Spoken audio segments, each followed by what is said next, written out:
Ikigai Koji, tu propósito, tu camino, tu comunidad.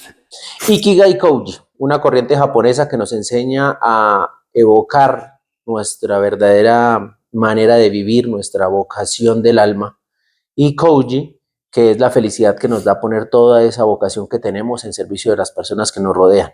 Eso básicamente es lo que buscamos aquí. Conocer una historia que está detrás de algunos logros o de algunos reconocimientos, saber que las personas que vienen tienen algo para compartir y mostrar pues de una u otra forma que en esa historia o en ese proceso se ha logrado avanzar, conseguir, que no todo siempre es color de rosa y que al final del día logramos salir adelante. Eso es Ikigai Koji, hoy un capítulo más, un invitado muy querido, Jarito. Profe Henry, ¿Cómo vamos, hermano? muy Bienvenido. bien. Gracias a ti por el espacio y también un saludo muy especial a todas las personas que nos están viendo a través de este podcast. Pues la idea aquí es esto, que nosotros charlemos un rato, que la gente conozca, que se ha venido trabajando, un poco de quién es Harold, cómo se ha venido desarrollando todo el proceso, qué aporte significativo ha tenido este transitar por este departamento de Boyacá. Bien sabemos que pues su merced no es de acá, pero la vida lo trajo a Boyacá a aportar con algunas ideas que es lo que queremos que nos compartan. Entonces cuéntenos, hermano, de dónde es Harold, qué ha hecho, para dónde viene, de dónde va. Bueno, básicamente Harold Ortega es una persona nacida en norte de Santander, más exactamente en Pamplona, un municipio también universitario como Tunja. Criado en Bucaramanga, Santander, 33 años viviendo allá, formándome allá, y 10 años adoptado en Boyacá. Entonces hace 10 años estamos acá y hemos llegado a través de un medio pues bastante alternativo para desarrollar, y con el paso del tiempo hemos ido haciendo otra serie de procesos, programas y proyectos en estos 10 años acá en Boyacá. Bueno,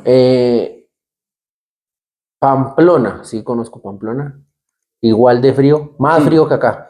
No, es un poco menos frío porque está a 350, 360 metros más abajo de Tunja. Ah, bueno, ok. Esa es otra presión atmosférica. Uh-huh. Pero digo que muy dado al hecho de que, bueno, la idiosincrasia, la manera como se habla en Santander, como se habla en Boyacá, pero compartimos muchísimas cosas.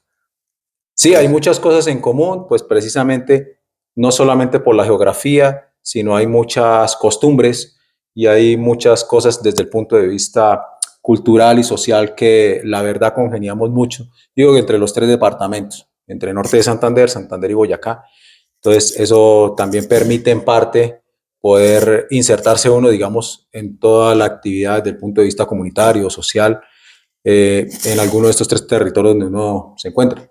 Ah, bueno, esa es la tendencia, ¿no? La corriente que define a Harold es el trabajo social comunitario, la estructura ya más de propósito, que de una u otra forma es lo que Ikigai Koji quiere, porque es eso, somos reconocer nuestro propósito y saber pues qué realmente tengo yo para ofrecerle a las personas que quiero, con las que me quiero como correlacionar. Entonces, 10 años en Tunja, 10 años en Tunja haciendo qué en Tunja, aparte de aguantar frío. A mí me trajo una disciplina deportiva alterna, inicialmente acá a Boyacá. A mí me trajo fue el rugby como tal, y estuvimos haciendo unos procesos a nivel formativo y deportivo, pero a nivel universitario. Eso lo estuvimos haciendo por un lapso de 5 años aproximadamente. Y ya posteriormente vinimos a hacer otro tipo de proceso, porque bueno, tú sabes que los procesos a veces inician, terminan en un lapso determinado, y con base en eso se van abriendo otras alternativas, otros rumbos en los cuales buscamos, como dices tú, afianzar ese propósito, porque en mi caso, pues más allá de ser un licenciado en educación física, más allá de ser un magíster en pedagogía general, encontramos una serie de necesidades en ciertos contextos, en ciertas comunidades, y con base en eso empezamos a dotar una serie de herramientas, una serie de elementos desde el punto de vista simbólico a través de una herramienta llamada Educación por Empoderamiento. Ah, bueno, esa es la base ahorita que estaba viendo, la Asociación Colombiana de Empoderadores. De emprendedores, Bueno, de emprendedores. Bueno, pero entonces ahí vamos a comenzar a revisar una cosa. El rugby. ¿Qué papel juega el rugby en la vida en estos 40 y hartos años? ¿40 y qué? En Colombia lleva 37, 38 años más o menos de desarrollo, acá en el país. Y su merced trabaja en rugby desde hace ¿cuánto? 22 años exactamente. O sea, media vida del rugby en Colombia, media vida suya dedicada al rugby. Sí, una parte de las actividades que he estado desarrollando es pues procesos a través del rugby, no solamente desde el punto de vista deportivo. Hemos encontrado que ha sido una herramienta para poder incorporar más herramientas desde el punto de vista simbólico a las personas o grupos con los que hemos trabajado. Ah, bueno, sí, porque normalmente el que ve rugby dice, no, eso es una barbarie, eso es una golpe tras golpe, eso no. Y hablábamos en algún momento cuando compartíamos lugar de trabajo, era, el rugby es muy técnico, o sea, sí hay un golpe, pero también recibido que no duele, como por ejemplo en el fútbol o Sí, en otros claro. deportes, que son deportes de contacto y uno dice, uy, pucha, pero en el rugby no, la técnica hace que realmente cualquier golpe sea más el impacto el visual y el sonido del ¡pap! Cuando se agrupa de pronto uno chocando con el otro, pero la técnica no permite que sea tan agresivo. Entonces eso también ayuda a desarrollar cosas sociales. Sí, claro. Hay que partir desde esta perspectiva. El rugby como tal es un deporte de conjunto, es un deporte de pelota y un deporte de contacto, ¿ya? Pero ese contacto no se hace de cualquier manera. Obviamente hay una reglamentación que permite el contacto hasta cierto punto, porque una de las prioridades que hay es la seguridad de sus practicantes o jugadores. Entonces no se puede, digamos, detener o golpear para detener al portador de la pelota o al atacante de cualquier manera.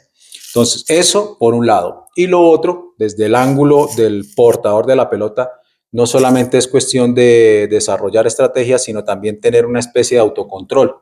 ¿Autocontrol desde qué sentido? Autocontrol en el sentido de mirar cómo manejar la recia defensa contraria a través de ese contacto regulado y también mirar qué soluciones puede encontrar para llegar al objetivo, pues si no evadiendo, bloqueando o digamos contrarrestando esa defensa férrea que está colocando el no portador de la pelota. Entonces todas esas cosas nos han ido llevando a encontrar elementos en los cuales hemos estado desplegando y no solamente desde el punto de vista deportivo, lo estamos llevando desde el punto de vista comunitario, desde el punto de vista social, a través de, como te dije, la educación por empoderamiento, perdón, y así pues que las personas encuentren un mayor sentido a algunas cosas que están desarrollando en su vida diaria.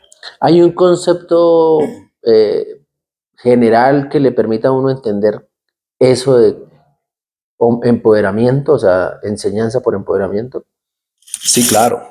Es que si nosotros nos remitimos a los años 60, si uno mira, Paulo Freire sí habla de la pedagogía del amor, ¿cierto? Y una pedagogía, digamos, alterna a lo que desde ese momento ya se estaba, digamos, implantando en el desarrollo social y no solamente acá en Colombia o en América Latina, sino en muchos países del mundo.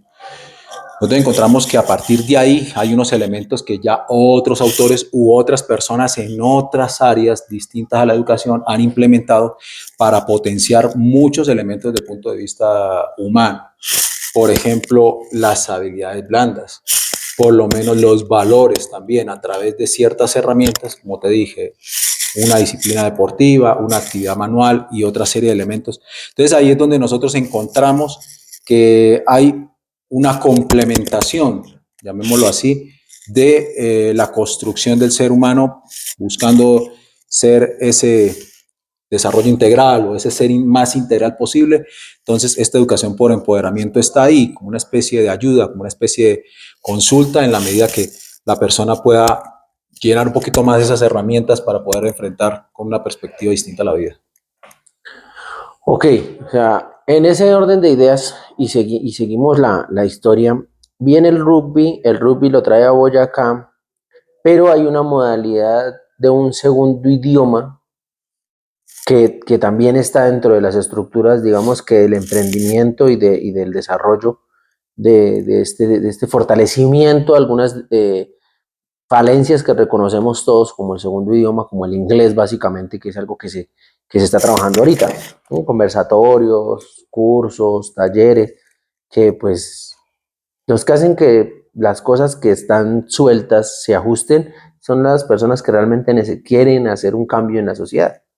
Entonces, ¿cómo está manejando esa parte de True Again? Bueno, resulta que aparte de mi formación como licenciado de educación física y bueno, la maestría en pedagogía y toda esta cuestión, mucho antes yo venía haciendo algo que aparentemente parecía suelto, ¿sí? Porque el desarrollo de segundo idioma, pues yo lo empecé a desarrollar incluso desde mi secundaria. Ya terminando mi secundaria, yo pues logré desarrollar un curso técnico de inglés conversacional intermedio. Ya tenía unas bases bastante acentuadas para pues usarlo o desarrollarlo. Lo que pasa es que en sí, la perfección como tal, ya la logro tener a 16.000 kilómetros de acá. La estuvimos haciendo en uno de los países de la antigua Yugoslavia, y allá es donde, digamos, encuentro otras perspectivas para mirar cómo desarrollarlo. Primero, porque ese era el idioma más práctico de acercarnos nosotros con las comunidades que estábamos atendiendo. Incluso allá alcancé a ver a ciertas personas escoceses e irlandeses jugando rugby en su momento, pero en ese momento el rugby no estaba por mi cabeza. En los planes. Nada, no estaba para nada en los planes. Pero en medio de todas estas cosas que Pero íbamos, ahí ya era edufísico, ahorita, perdón, ahí ya era edufísico, no. aún no. Cuando aún se va para Kosovo y la guerra allá y toda la vuelta allá de toda esa parte, ahí va de ¿qué? ¿En una no. ONG? ¿Qué iba? O sea, Sí, ¿por claro. qué se va sí, o todo está enlazado en el hecho de la vocación de querer servirle a la comunidad? Uh-huh. O sea, ya que vas consiguiendo otras herramientas como la carrera profesional, la maestría, pero inicialmente el cuento arranca es en irse a mediar una guerra a función de qué. Incluso antes, porque precisamente pues, en esa época yo estaba trabajando en Venezuela con una entidad que hacía procesos de distribución de una línea de productos de consumo masivo y reposición inmediata. Y yo pierdo mi trabajo porque no alcanzo las metas. 2, 3 meses, no alcancé las metas, para afuera. Entonces yo dije, bueno, ¿qué voy a hacer? ¿Sí? Porque yo no tenía pensado volver a Colombia. Entonces, en medio de personas que yo conocía allá, estoy hablando de antes del régimen, ¿no? Me dijo, mira, hay la posibilidad de hacer un trabajo social, esto, mientras tú te vas ubicando nuevamente laboralmente, danos una mano acá y con base en eso, pues ahí vas mirando. Entonces, ahí empezamos el trabajo social. El trabajo social en sí fue, primero, ir, digamos, a la zona de Roraima, o sea, límites entre Brasil y Venezuela, a alfabetizar a los indios Yanomami. Ese fue la primera, digamos, trabajo social más formal que empecé a hacer. Y allá es donde surge la posibilidad de ir a hacer apoyo humanitario en el conflicto en Kosovo a los albano-kosovares y musulmanes croatas que pues estaban en medio de esa pugna entre los serbios y los albanos, que pues estaban también siendo defendidos por la UCK. Entonces, ahí es donde empezamos un trabajo social. Ahí, como te digo, son cosas que aparentemente son sueltas, pareciera que sin propósito y eso, pero hay muchas cosas que en algún momento, en algún lugar y con unas personas precisas, convergen, empiezan a aterrizar un poco más las ideas y tú ya empiezas a desarrollar unas cosas ya un poco más estructuradas bajo un propósito netamente definido. Bueno, entonces ahí arranca el desarrollo. O sea, toda esa historia va en función a cómo se solidifica la vocación de servicio. Tal cual. Allá volver otra vez a Colombia. Uh-huh. Volvimos y volver al principio, pues un poco desorientado, porque no sabía qué hacer, pero volvemos otra vez al asunto. Hay personas que llegan en un momento preciso. Pues en medio de 2, 3 meses mirando a ver qué hacer, ya, una mañana me voy a ver una práctica de la primera C del Bucaramanga, en la cancha Marte. Y allá me encuentro con un profesor que hacía parte del cuerpo técnico de este equipo, el profesor Leonardo Chacón. Él había sido profesor mío de educación física, él hacía parte en el año 92, 93 del cuerpo técnico de la Selección Santander prejuvenil y él me decía, Harold, vaya a las convocatorias, preséntese a las convocatorias y tratando de buscar quedar en la selección, no quedaba, te soy sincero, pero habían cosas que quedaban y mira que quedó la amistad con el profe y todo y esa mañana, en el año 99, que ya pues volviendo de Colombia me voy a la cancha Marte, me encuentro con él. Me dice, ¿qué hubo, hermano? ¿Qué pasó? Dejó encargado a la gente haciendo pues, el trabajo inicial, ¿cierto? El calentamiento y eso. Y se vino, venga, acérquese. ¿Qué más, profe? ¿Qué está haciendo? No, ahorita no estoy haciendo nada. ¿Cómo que no está haciendo nada? No, pero no está estudiando, no está trabajando. No, pues acabo de terminar un trabajo, pero un trabajo de voluntariado. Y dijo, ¿y qué va a hacer? Le dije, la verdad, no sé. Me dijo, ¿y qué ha hecho desde el colegio para acá? Entonces yo le empecé a hacer el recuento. Mira, estaba haciendo esto, esto otro. Y él me hace ver de que toda esa labor que había estado haciendo desde finales o terminando la secundaria hasta ese momento, todo estaba enfocado al trabajo social, al trabajo comunitario, como herramienta también la actividad física o el deporte, porque también en alguna etapa de mi vida en la secundaria me tocó dirigir, digamos, de esa manera empírica parte de esos procesos. Y él me decía, hermano, todo eso está convergiendo para que usted estudie esta vaina. Me lo dijo así textualmente, para que usted estudie esta vaina. Dale.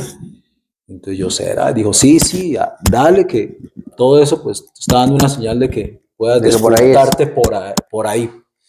Y sí, lo consulté con mi yo interior 2 días y ya después no hubo vuelta de hoja. Hablé con mis papás y les dije, voy a estudiar esta cosa. Y ahí fue donde empezó, digamos, profesionalmente todas estas herramientas desde el punto de vista de la actividad física, el deporte y la recreación, como para empezar a tener un viso por donde íbamos también a despuntar nuestro destino.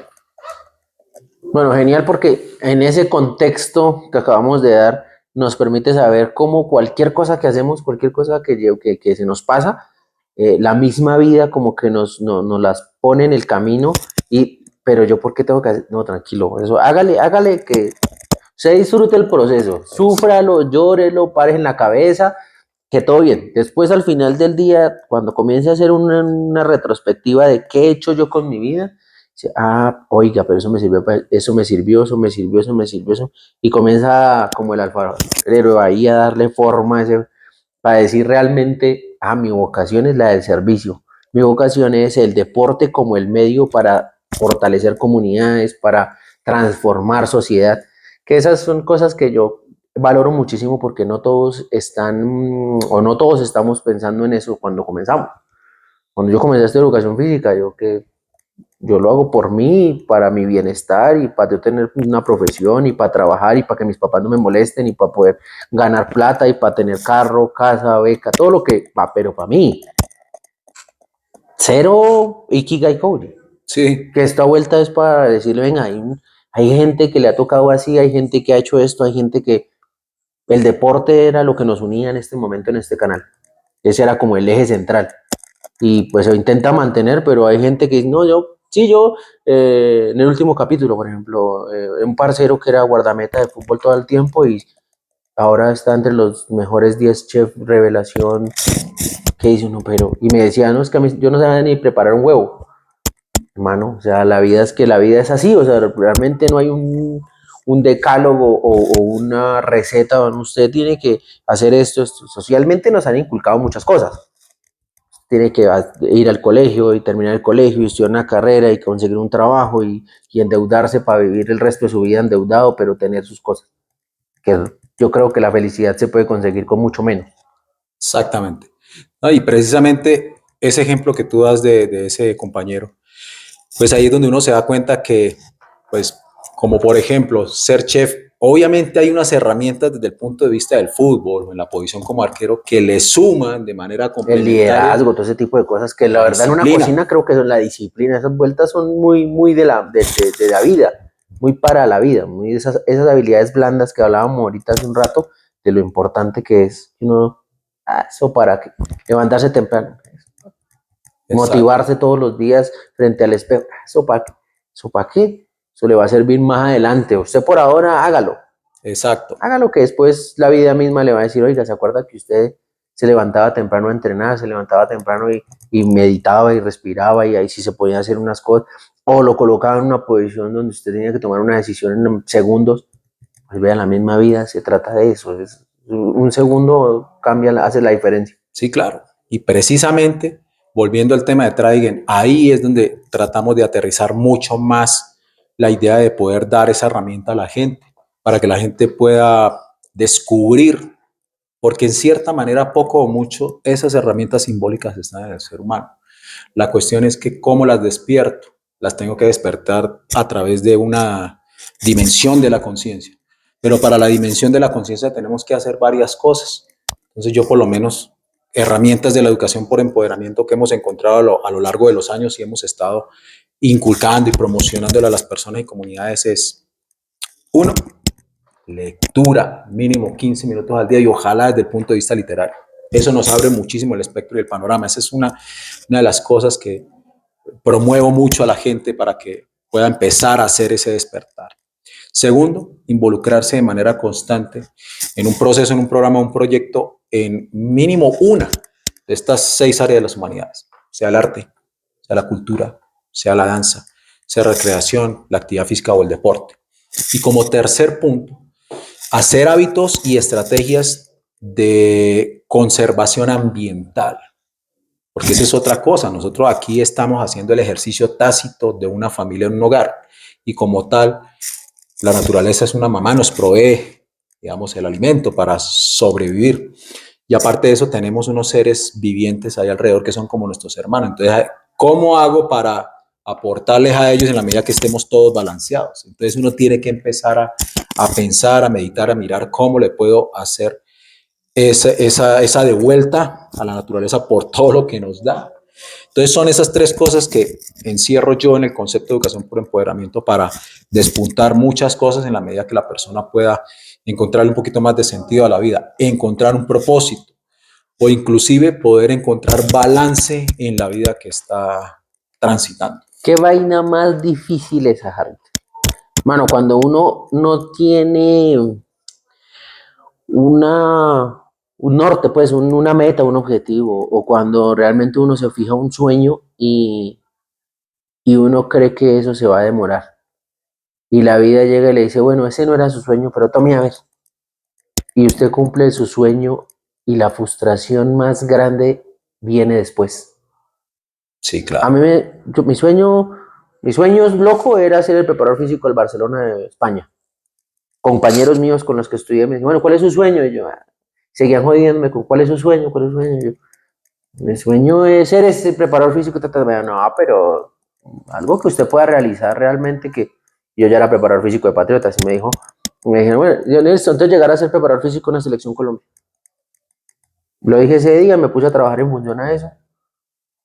No sé, tal vez unos menos de 10 años me costó. Trabajando, dedicando, trabajando, conociendo gente, desarrollando proyectos. Y la vida llegó y dijo, bueno, tome, ese no era su sueño, tome. Y llega uno allá y cumple eso Y luego, ¿y ahora qué? ¿Qué sigue?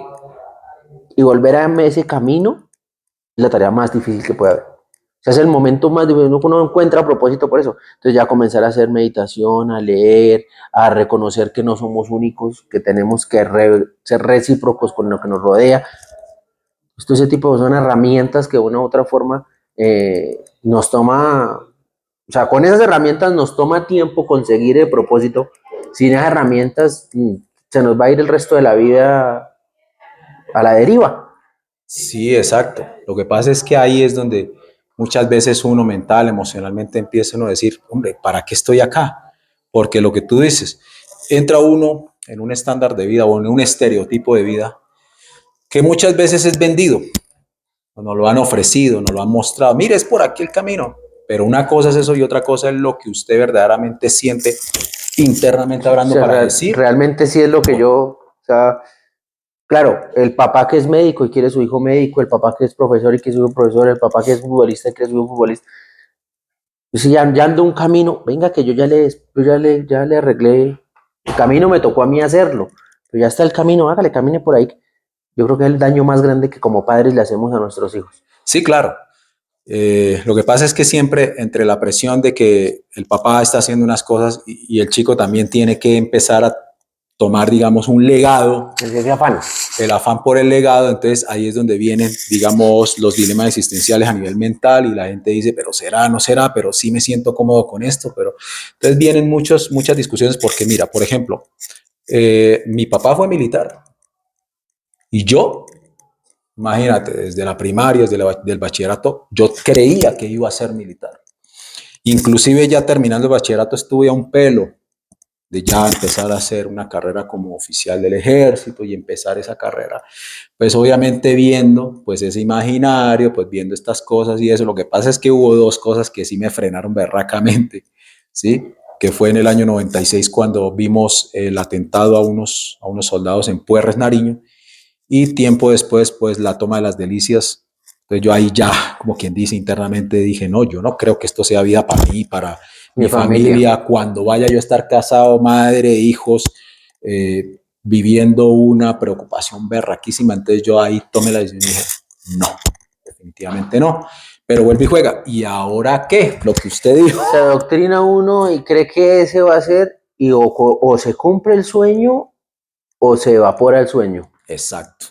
Porque yo quería ser médico cuando era niño. Vaya. Y hice una carta, mi papá la tenía guardada y hace un par de años, no, un par de meses me la entregó porque era después de 30 años que tocaba abrirla.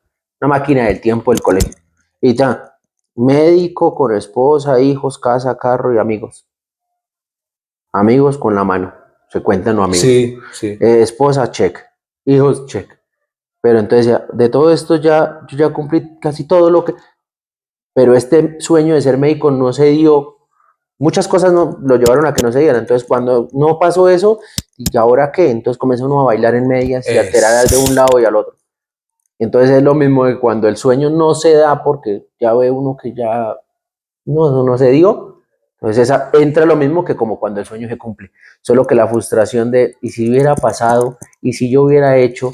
Esa rumiadera le revienta la cabeza a todo el mundo. Sí, sí, sí, ahí es donde empieza, digamos, la mente a jugar malas pasadas, porque con base en esos pensamientos, si hubiera, ¿qué hubiera pasado? Sí, entonces ahí es donde viene ese autocuestionamiento y como esa manera de golpearse uno mental y emocionalmente y no, yo creo que nosotros somos unos seres tan sublimes que de pronto llegar a ese umbral no vale la pena cuando nosotros tenemos mucho más herramientas desde la mente empezando para poder mirar cómo salir adelante, cómo encontrar el sentido de la vida, cómo verdaderamente encontrar el propósito y verdaderamente poder dejar herramientas simbólicas o legados a personas o comunidades que lo necesitan. Entonces, son cosas, pero fíjate que ahí tú acabas de tocar un punto, porque yo lo hablé desde el punto de lo que, uy, si hubiera, pero ya llegó un momento en que no me cuestioné eso.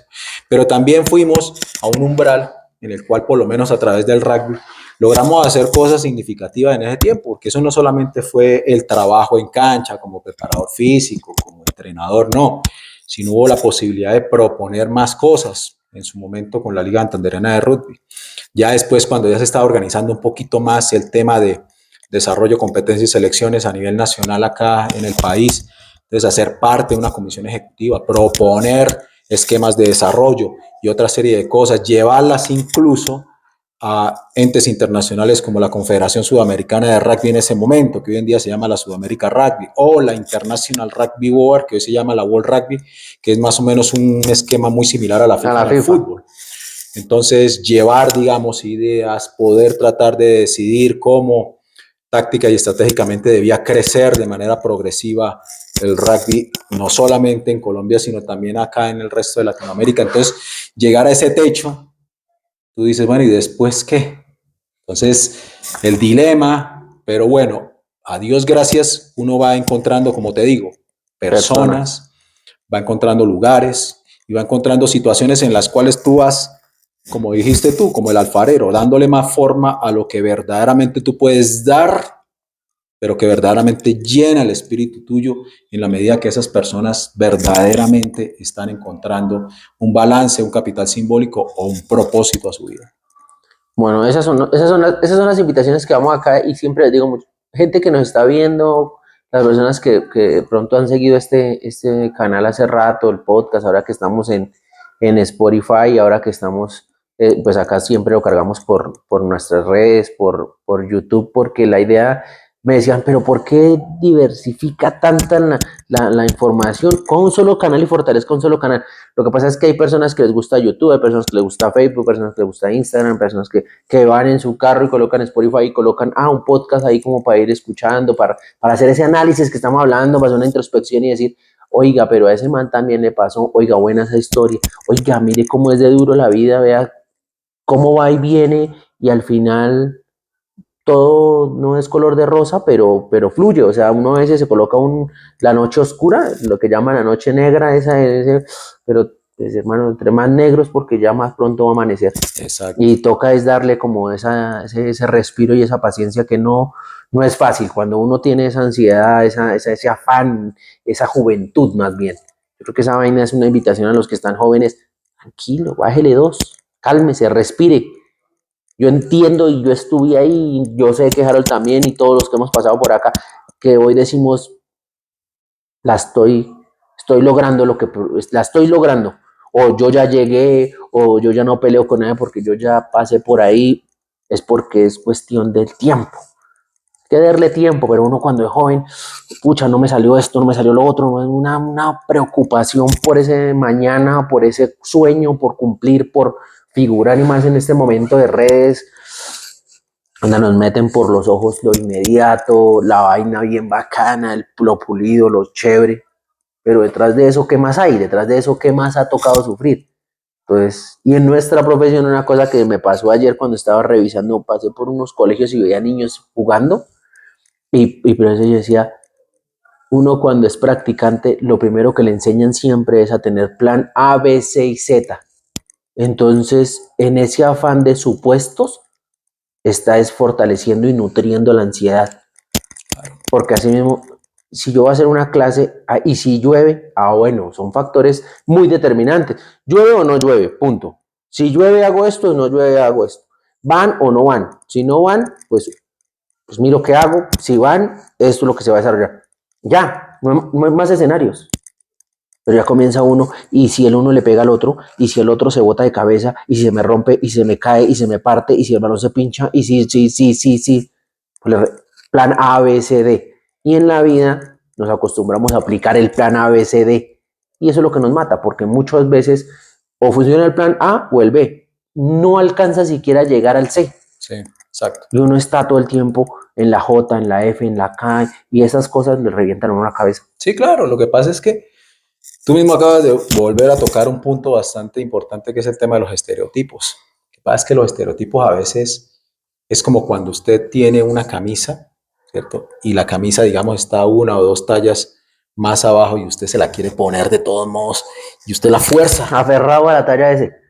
Entonces, en la vida pasa exactamente lo mismo. A veces hay cosas en las cuales usted llega y quiere entrar de una manera, digamos, forzada, y por eso es que hay muchas vicisitudes, ¿ya?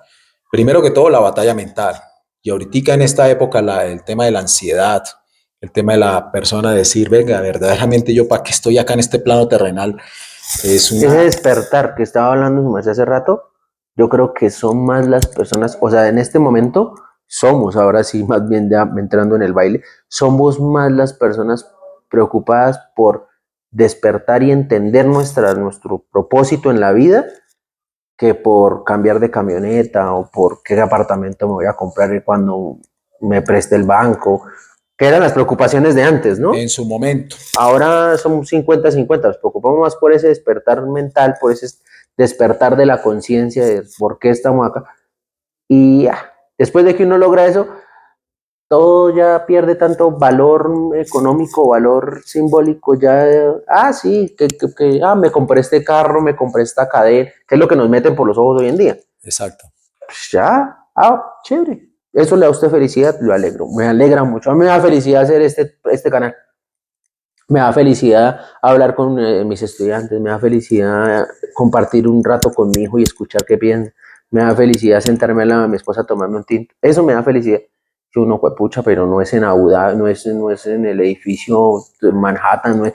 Bueno, no. Pero en la medida en la que uno acepta lo que tiene, le queda más fácil seguir transitando en este cuento. Uno es, y lo otro, por ejemplo, es que una cosa es el precio y otra cosa es el valor. Y nosotros en esta vida diaria, en estar, digamos, en la dinámica del producir, producir y producir, no nos damos cuenta de eso. Voy a colocar un ejemplo muy sencillo que hace muy poco en el pueblo de mi esposa me pasó. Yo iba con mi mascota. La mascota, una beagle cruzada con criollo que tiene más o menos estirpe cazadora. Y un señor del campo llegó y me dijo, ¿cuánto vale? Yo se la compro. ¿Cuánto vale? Pida, pida, pida que yo se la compro, me decía. Yo le decía, mire, su merced, lo que le voy a decir, no sé si su merced le va a calar o lo va a asimilar, pero es que ella es como una hija para mí. No tiene precio.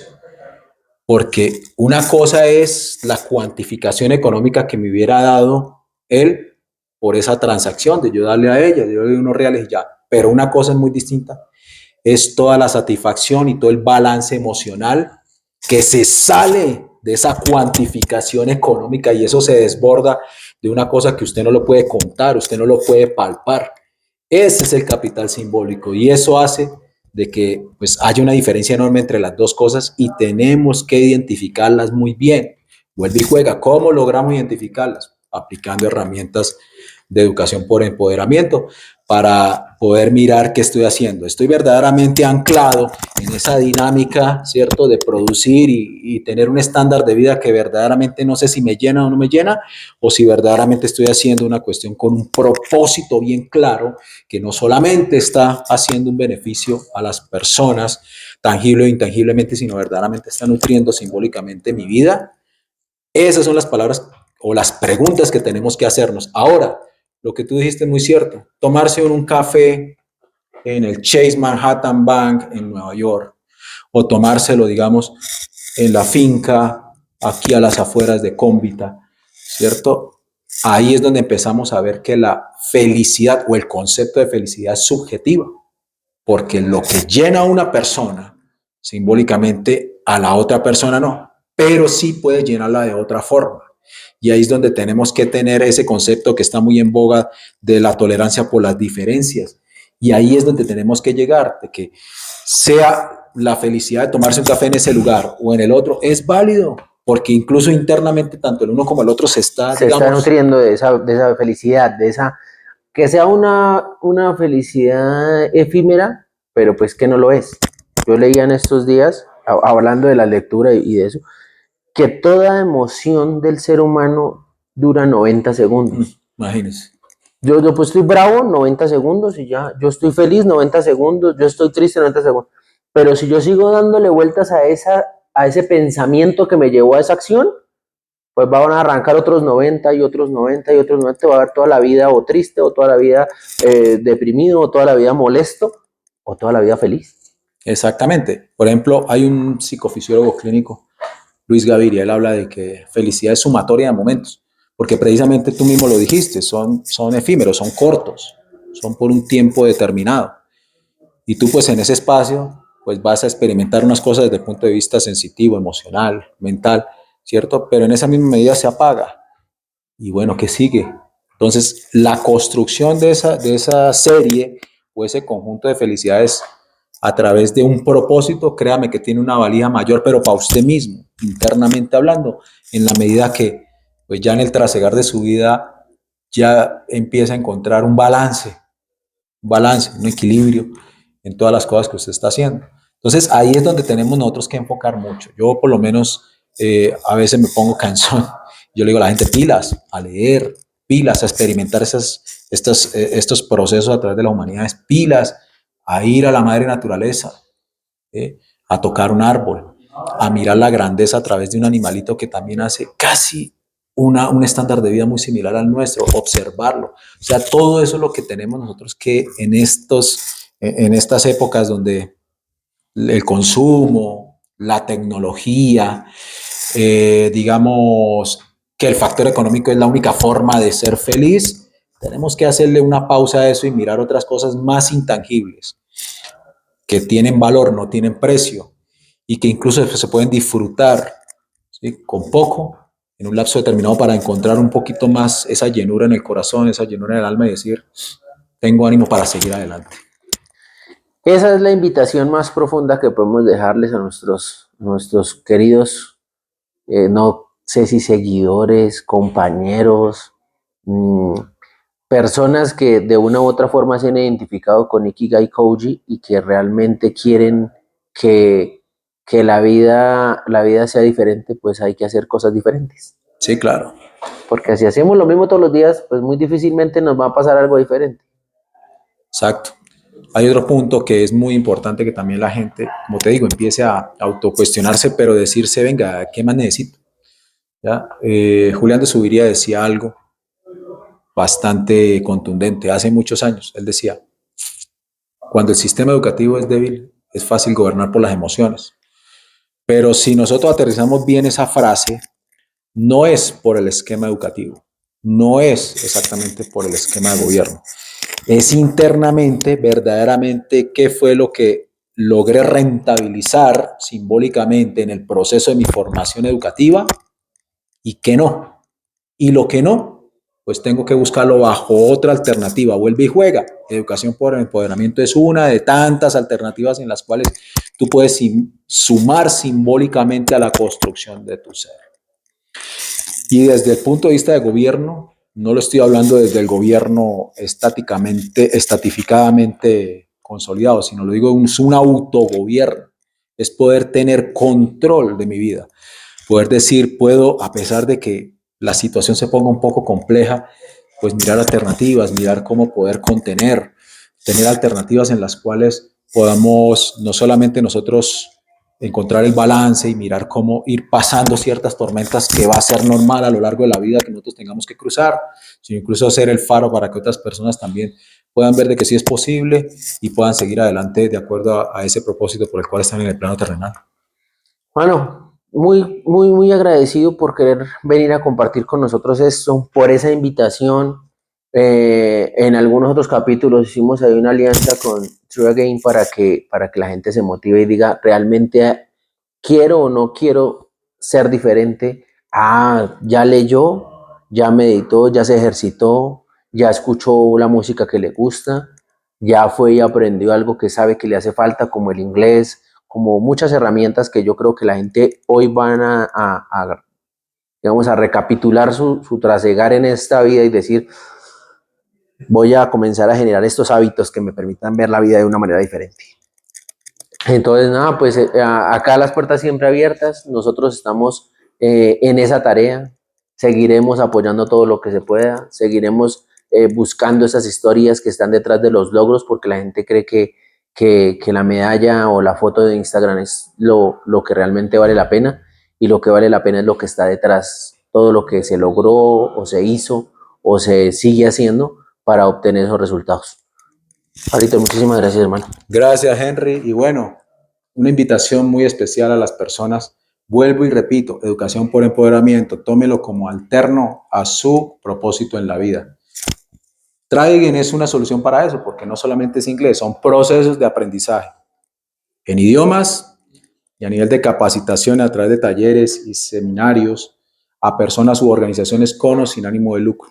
Entonces, están cordialmente invitados. Ahí tenemos nuestras redes sociales, en Instagram, en Facebook, como @tryagain_call, y ahí pueden mirar parte de los procesos, que son varios procesos que hemos estado desarrollando allí en el marco de la educación por empoderamiento. Ahí les queda la información, la colocamos y síganos, por favor, para seguir llevando estas historias y continuar con esta segunda temporada que cada vez está cogiendo más fuerza y que se hace pensando en ustedes y pues para ustedes. Estamos creando vidas más felices, una historia a la vez.